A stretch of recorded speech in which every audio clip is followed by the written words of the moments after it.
5 most common damage થાય છે. Firstly એક તો ફંગલ ઇન્ફેક્શન. સો એ અત્યારે બહુ જ કોમન છે. આ વેધર આટલું જે ભેજવાળું વાતાવરણ છે, સો હાઇજીનના લીધે સો મોસ્ટ કોમન ફંગલ ઇન્ફેક્શન છે, જેને આપણે દાદર કહીએ છીએ, રિંગવર્મ કહીએ છીએ, એથ્લીટ ફૂટ કહીએ છીએ કે જોક ઇચ કહીએ છીએ, રાઈટ. સો આ બધા ફંગલ ઇન્ફેક્શન સૌથી વધારે કોમન છે.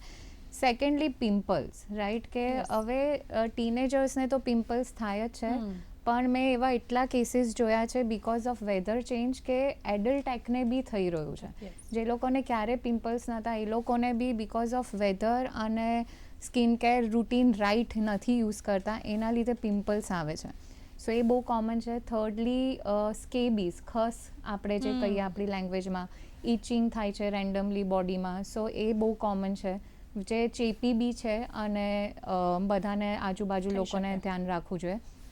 ફોર્થ છે જે મોસ્ટ કોમનલી એલર્જી, જે ખરજવું છે કે કોન્ટેક્ટ ડર્મેટાઇટિસ કહેવાય, જેમ કે ખરજવું ફ્લેરઅપ થાય છે આ સિઝનમાં. સો આ 4 વસ્તુ બહુ જ અત્યારે કોમન છે ભેજના વાતાવરણમાં.